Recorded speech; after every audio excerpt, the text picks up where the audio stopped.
Hello all and welcome back again to recognition IAS general studies classes. इस session में हम लोग बात करेंगे हाइड्रो इलेक्ट्रिक पावर प्रोजेक्ट्स के बारे में।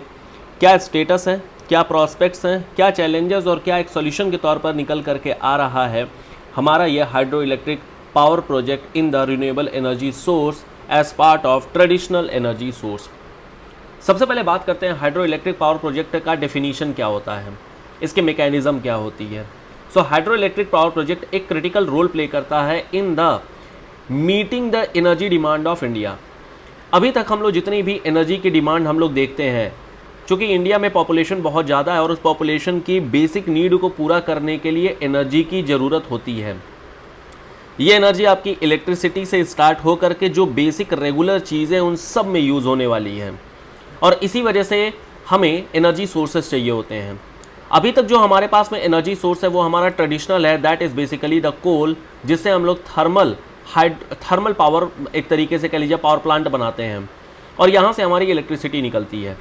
लेकिन चूंकि कोल अपने आप में एक पॉल्यूशन सोर्स है और कहीं ना कहीं कार्बन एमिशन बहुत ज़्यादा है, इस वजह से हमें इसकी जगह पर कुछ रिन्यूएबल एनर्जी सोर्सेज उठाने पड़ते हैं।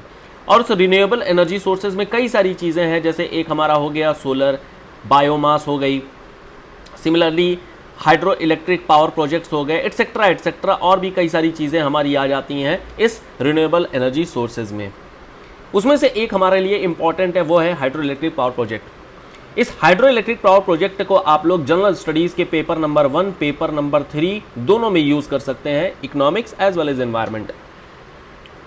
सो ये जो प्लांट्स होते हैं, these are to harness to generate the power, और ये जो पावर जनरेट होती है वो एक मैकेनिकल फोर्स और फिर उसके बाद से इलेक्ट्रिक एनर्जी में कन्वर्ट की जाती है। The plant harness the power of moving water to generate electricity, provide clean and renewable energy source.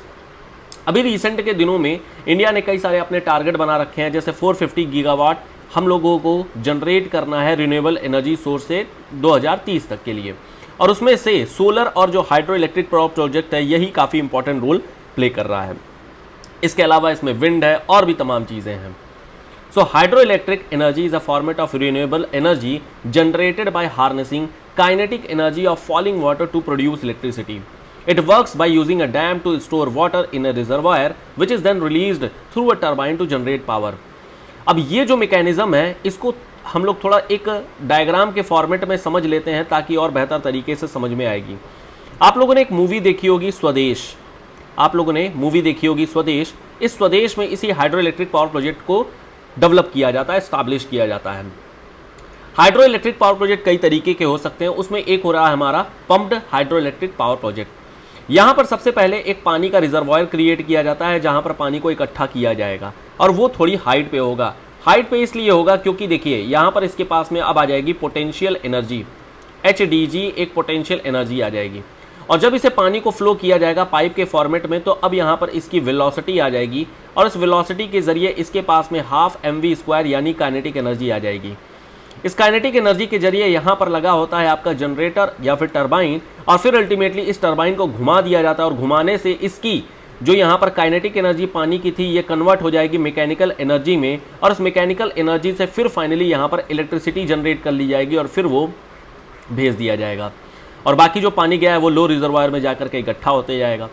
तो इस तरीके से हमारा ये एनर्जी कन्वर्जन के फॉर्मेट में, ये हमारा एनर्जी कन्वर्जन प्रिंसिपल के फॉर्मेट में हमारी जनरेट हो गई है इलेक्ट्रिसिटी, जो कि एक रिन्यूएबल एनर्जी सोर्स के तौर पर निकल करके आ रहा है, which is carbon free and a good source of energy. So hydro electric power project के बारे में यही सब चीज़ें यहाँ पर बताई गई हैं कि किस तरीके से इसकी मैकेनिज्म होती है।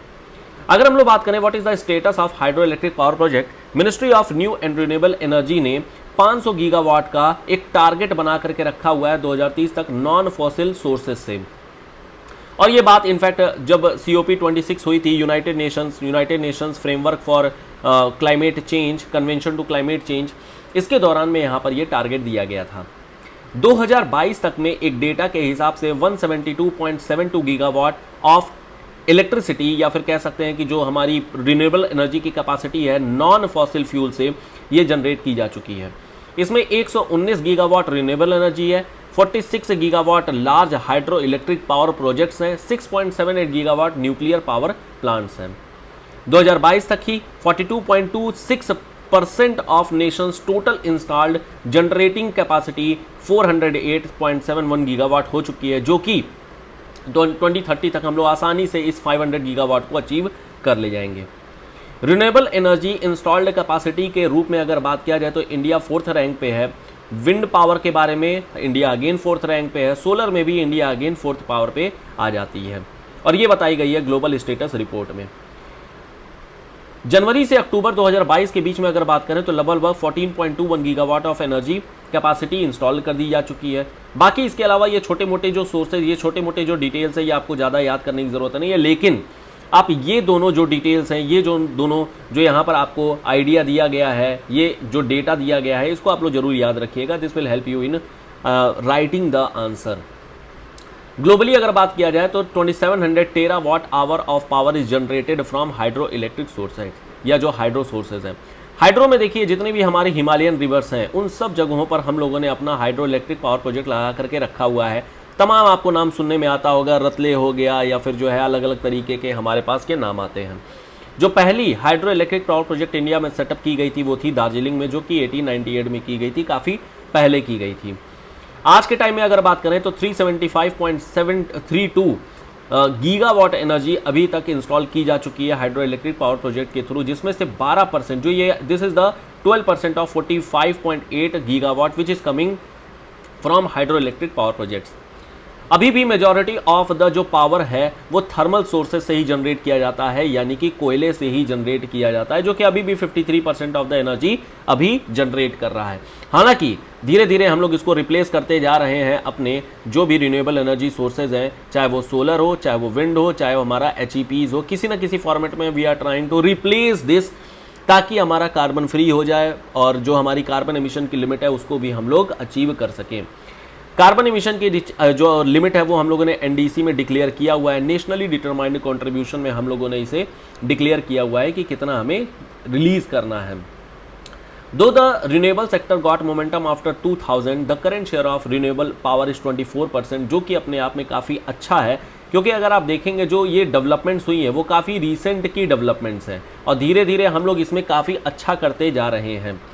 प्रेजेंट केस में अगर बात करें तो हाइड्रो इलेक्ट्रिक पावर प्रोजेक्ट को लेकर के इंडिया 5th लार्जेस्ट प्रोड्यूसर है वर्ल्ड में, after China, Brazil, US and Canada. Government estimate के हिसाब से इंडिया का जो पोटेंशियल है वो लगभग 145 गीगावाट का है। This means only 32% of hydro electric power potential is utilized in India at present, और बाकी अभी भी 68% की कैपेसिटी बची है, जो कि धीरे धीरे हम लोग इसको एस्टैब्लिश करते जाएंगे। अब हमारे पास कई तरीके के HEPs हो सकते हैं, जैसा हम लोगों ने डायग्राम में मैकेनिज्म जब डिस्कस कर रहे थे उस दौरान में देखा था, तो वहाँ पर हम लोगों ने रिजर्वायर के बारे में पढ़ा था कि वहाँ पर एक अपर रिजर्वायर बना दिया जाएगा और वहाँ से पानी को भेज दिया जाएगा टरबाइन के पास में, और फिर वहाँ से इस टरबाइन के पास से अल्टीमेटली घुमाएगा और यहाँ से हम लोग इलेक्ट्रिसिटी जनरेट कर ले जाएंगे। इसके अलावा भी कई तरीके के HEPs होते हैं, जैसे रन ऑफ द रिवर हो गया, तो this uses flow of water in the river to generate electricity without the need for a large water storage. Reservoir के बारे में तो हम लोगों ने देख ही लिया। फिर होती है पम्प्ड स्टोरेज। ये जो पम्प्ड स्टोरेज होती है ये वाटर को पंप करके हाई एलिवेशन रिजर्वायर पे ले जाता है और फिर अल्टीमेटली वहाँ से इलेक्ट्रिसिटी जनरेट करता है। तेलंगाना में एक प्रोजेक्ट लगाया गया है कालेश्वरम को लेकर के, कालेश्वरम डैम।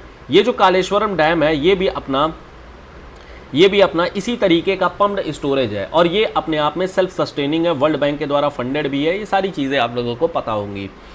इसके अलावा टाइडल के थ्रू भी हम लोग एनर्जी सोर्सेज को निकालते हैं, इलेक्ट्रिसिटी जनरेट करते हैं। टाइड से फिर अल्टीमेटली ये मैकेनिकल ऊपर उठ गया, पोटेंशियल एनर्जी आ गई, नीचे आएगा काइनेटिक एनर्जी आएगी, और फिर अल्टीमेटली टरबाइन लगा करके हम लोग यहाँ से अपनी जो इलेक्ट्रिसिटी जनरेट करनी है वो इलेक्ट्रिसिटी जनरेट कर लेते हैं। सिमिलरली इसी तरीके से वेव से और फिर माइक्रो यानी छोटे लेवल पर छोटे छोटे भी हम लोग हाइड्रो इलेक्ट्रिक पावर प्रोजेक्ट बना करके रखे हुए हैं। अब इस हाइड्रो इलेक्ट्रिक पावर प्रोजेक्ट का अगर हम लोग एडवांटेज देखें तो बहुत सारे एडवांटेज हैं। सबसे पहले ये नेचुरली हमारे पास में अवेलेबल है, क्योंकि नदियाँ और जितने भी हमारे पास में नेचुरल सोर्सेज हैं उनसे हम लोग ये HEP के थ्रू इलेक्ट्रिसिटी जनरेट कर सकते हैं। तो हमारे लिए एक ब्लेसिंग टाइप का है कि हमारे पास में इतनी सारी नदियाँ और वो भी इतने हाई पोटेंशियल और हाई स्पीड पे हैं कि हम लोग यहाँ से हाइड्रो इलेक्ट्रिक पावर प्रोजेक्ट निकाल सकते हैं। इनफैक्ट इंडिया केवल और केवल खुद से नहीं बल्कि आसपास की जो कंट्रीज़ है, जैसे भूटान हो गया, भूटान के साथ में भी जो है एक पावर प्रोजेक्ट साइन किया गया, बांग्लादेश के साथ में भी जो ये प्रोजेक्ट है वो भी साइन किया गया है। तो कई सारे यहाँ पर कंट्रीज, नेपाल के साथ में अरुण हो गया, ये भी हमारे पास में कई सारे प्रोजेक्ट्स हैं जो कि जनरेट किए जा रहे हैं और जनरेट करने के साथ में इलेक्ट्रिसिटी दोनों कंट्री आपस में शेयर कर लेंगी। सो मांगदेचू ये भूटान के साथ में है, इसी तरीके से फरक्का बैराज पे बनाया जा रहा है, वो बांग्लादेश के साथ में होगा, अरुण जो है वो नेपाल के साथ में है।